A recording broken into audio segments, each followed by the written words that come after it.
محنت کرنے سے محمد یوسف پہ ایک آدمی کی محنت تھی، ایک آدمی نے محنت کی محمد یوسف پہ. اس کی ماں محمد یوسف کی ماں کیا کہتی تھی کہ میں سعید انور کے گھر کے سامنے، اگر تم نے کلمہ پڑھا تو سعید انور کے گھر کے سامنے اپنے آپ کو آگ لگا لوں گی. تو الحمدللہ کلمہ پڑھ کے مسلمان ہوگی خود بھی.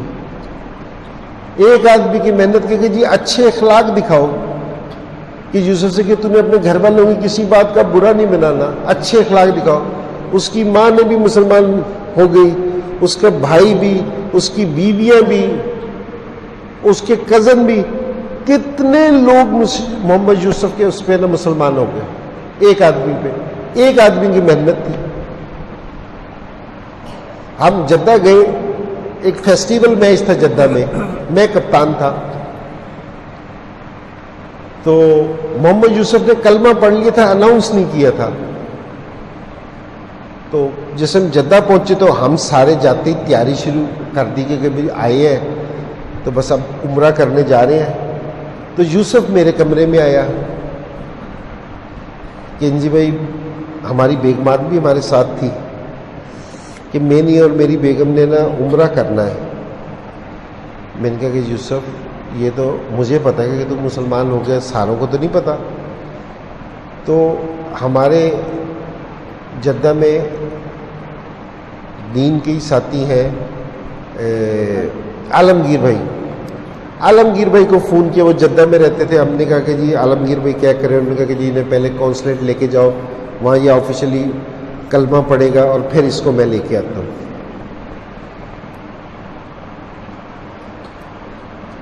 تو اسی طرح ہی ہم نے کیا. وہ گیا، عالمگیر نے بتایا کہ جس ٹائم یہ اور اس کی بیوی، پتہ نہیں اللہ نے کیا ہی دیا، جس ٹائم ان کی پہلی نظر خانہ کعبہ پہ پڑی نا، وہ کہہ رہے کہ یہ اور میاں بیوی اتنے دھاڑے مار مار کے روئے ہیں، اتنا دھاڑے مار مار کے پتہ نہیں اللہ نے کیا معاملہ کیا کیا نہیں کیا کہ جی آ کے مسلمان ہو گئے. اگلے دن ہمارا میچ تھا جدہ میں. تو جدہ میں میچ کھیلتے ہوئے نا مغرب کی نماز ہو گئی. تو ہمارے ساتھی ایک اور ہے نعیم بٹ صاحب، وہ بھی ساتھ تھے میرے. تو انہوں نے کہا کہ بھائی آج کی نماز ہے نا، آج کی نماز محمد یوسف پڑھائے گا. تو یوسف کو ہم نے کہا کہ بھائی یوسف میاں آگے ہو جو.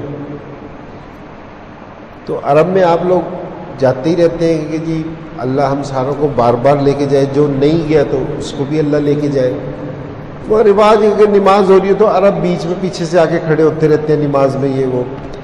تو جس ٹائم یوسف نے نماز پڑھا کے سلام پھیرا نا، دیکھا تو 4 سے 5 صفحے نا عربوں کی بنی ہوئی ہو. تو وہ ایک ساتھی بیٹھا تھا، اس نے کہا کہ دیکھو اللہ نے کیا مہربانی کی ہے، ایک دن کا مسلمان ہے، اللہ نے عربوں کا امام بنا دیا ہے ایک دن کا. تو اللہ تو پھر اکرام کرتے ہیں بڑا، اللہ اکرام کرنے والے ہیں ایمان سے. تو بھئی یہ ساری دنیا میں نا، ساری دنیا میں اس چیز کی فکر کر لیں ایمان سے،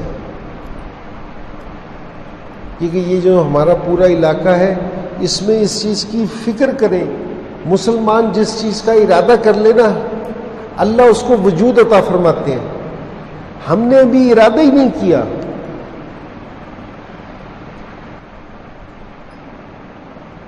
ہم نے ابھی اپنا ارادہ کیا کہ جی میں نے 5 وقت کی نماز پڑھنی ہے. ہم نے یہ ارادہ نہیں ہے کہ ہم نے ارد گرد والوں کو 5 وقت کی نماز پڑھانی ہے. جہاں ہمارے علاقے میں، اس پورے رائمنڈ کے علاقے میں کوئی بھی ایک بے نمازی نہ رہے. اپنے شہر کا ارادہ کیا ہی نہیں کہ یہاں بھی کوئی ایک بے نمازی نہ رہے. ایمان سے جس دن ارادہ کر لیں گے نا، اس دن اللہ وجود عطا فرما دیں گے. وہ یونس تھا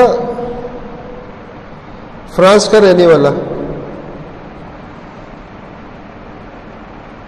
شاہ فیصل نے بھی فرانس میں کہا تھا کہ مجھے جگہ دے دو مسجد بنانے کے لیے. اب وہ انہوں نے کہا کہ جی ہم آپ کو جگہ دے دیتے ہیں مسجد بنانے کے لیے، آپ ہمیں وہاں جگہ دے دیں گرجا بنانے کے لیے. بات ختم ہو گئی. فرانس کا ایک آدمی تھا جس نے ارادہ کیا کہ یہاں دین میں نے پھر لے کے آنا ہے. ایک آدمی کا ارادہ کرنے سے اس نے پتہ نہیں کتنی 760 مسجدیں بنا دی. ایک آدمی کے ارادہ کرنے سے 7,000 سے اب ہے نا, اس نے ایک آدمی کے ارادہ کرنے سے فرانس جیسے ملک میں جہاں نافرمانی چاروں طرف ہے, کوئی ماننے والا نہیں ہے, لیکن ایک آدمی نے دل سے ارادہ کر لیا. آج ہم اس چیز کا دل سے ارادہ کریں کہ ہم ساری دنیا میں دین پھیلانے والے بن جائیں گے.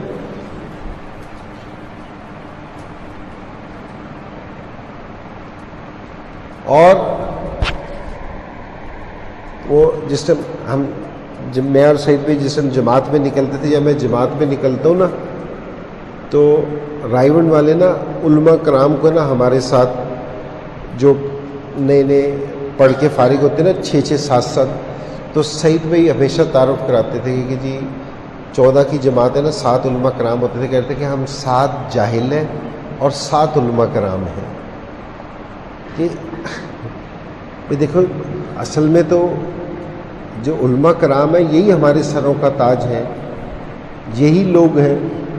تو کہتے بھی ہیں کہ پوری دنیا میں جو دین پھیلے گا نا, جو پوری دنیا میں دین پھیلے گا, وہ جس ٹائم عرب اور علماء کرام یہ دونوں جس ٹائم کھڑے ہوں گے تو ہماری پوری دنیا میں دین پھیل جائے گا. تو اللہ نے آپ کو یہ والی چیز دی ہے, تو بھئی ابھی سے یہ ہم ارادہ کر لیں کہ ہم پوری دنیا میں اس دین کو لے کے جائیں گے, اللہ اور اللہ کے رسول کی زندگی کو پوری دنیا میں پھیلا دیں گے. بالکل تھوڑا سا ایک اور آپ کو سنا دوں, میرے بچے ہیں نا ادھر ایک یہ کالج ہے ایچیسن کالج میں میرے تینوں بیٹے پڑھتے ہیں. تو ان کے باہر ہے نا ایک ریڈی والا جو چھلی لگاتا ہے, اس کی چھلی مشہور ہے. تو وہ چھلی والا نا غائب ہو گیا کچھ عرصے کے لیے, 6-8 مہینے کے لیے غائب ہو گیا. تو 6-8 مہینے کے بعد واپسی آ گیا. وہ اس نے کہا کہ بھئی تم کدھر گئے تھے؟ اس نے کہا بیرون ملک. اس نے کہا تم بیرون ملک گئے تھے, تمہارے پاس پیسے کہاں سے آئے؟ اس نے کہا جس کے کام سے گیا تھا اسی نے دیے تھے.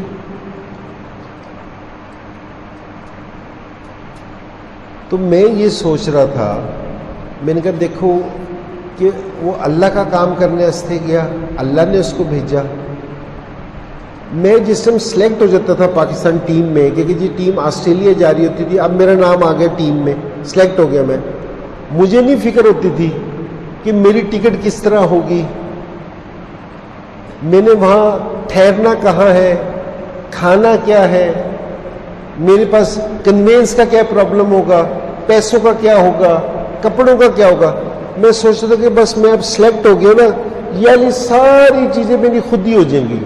مجھے پتا کہ میں جاؤں گا تو ایئرپورٹ پہ جاؤں گا تو میرا کوئی بورڈنگ پاس لے کے کھڑا ہوگا, ادھر ایئرپورٹ پہ اتروں گا تو لوگ لینے آئے ہوئے ہوں گے, گاڑی کا پہلے سے انتظام ہوگا, ہوٹل بک ہوگا. یہ ایک پی سی بی کے سلیکٹ ہونے پہ ہے, کیونکہ یہ صرف پی سی بی نے سلیکٹ کیا ہے, اور جس کو اللہ سلیکٹ کر لے اس کے ساتھ کیا معاملہ ہوگا. پی سی بی اپنے حساب سے اکرام کرتا ہے, اللہ اپنے حساب سے اکرام کریں گے.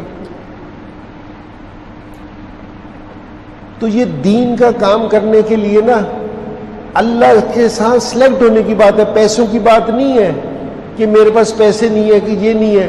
نہیں بھائی, قبولیت کی بات ہے, اللہ سے اپنے آپ کو سلیکٹ کروا لو, دعا مانگ کے قبول کرا لو اس کام کے لیے. تو پیسوں کی ضرورت نہیں ہے اس کام کے لیے, اللہ سارا بندوبست خود کریں گے, کیونکہ بھائی یہ تو میرا بندہ ہے.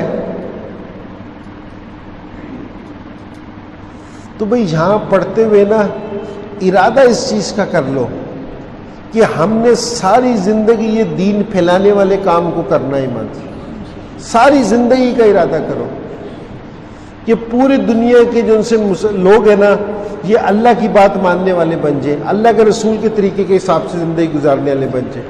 تو بھئی ہاتھ کھڑا کر کے بتائے بھئی کس کس کا ارادہ ہے کہ جی بھئی وقت لگانے کا کہ جی چھٹیوں میں, اور کس کس کا ارادہ ہے کہ بھئی ساری دنیا میں جانے کا ہے کہ بھئی ساری دنیا میں کروں گا. چلو جی اللہ قبول. ترتیب ہے اور جب چھٹیاں ہوتی ہیں نا رمضان المبارک سے فوال کے مہینے تو اس میں چلے کی ہوتی ہے، اس کا ارادہ ہے 24 گھنٹے کی ترتیب ہر مہینے میں ایک سال لگانا ہوتا ہے. بھائی جو ترتیب ہے نا اس کی، بھائی مہینے میں 3 دن لگانے کا ارادہ کر لیں. 24 گھنٹے آپ علماء کرام کے 24 گھنٹے ہیں وہ کر لیں، اور جس دن چھٹیاں ہوں تو اس ٹائم میں چلنے کا ارادہ 40 دن کا ارادہ کر لیں. ٹھیک ہے نا؟ تو بھئی اس کا کس کس کا ارادہ ہے وہ ہاتھ کھڑا کر کے دکھا دیں. ماشاءاللہ جی، اللہ قبول کرے جی سارا. اور بھئی سارے یہ پوری دنیا سے اجتماع میں لوگ آ رہے ہیں. ٹھیک ہے، اللہ ادھر جو بھی دعائیں ملک کے لیے لوگوں کے لیے مانگے جائیں بھی اس کے لیے دعا کریں کہ اللہ قبول کر لے. اس کی کامیابی کے لیے اللہ آسانی والے معاملہ فرمائے. سارے بھئی اس چیز کے لیے دعا کریں. پہ محنت کرنے سے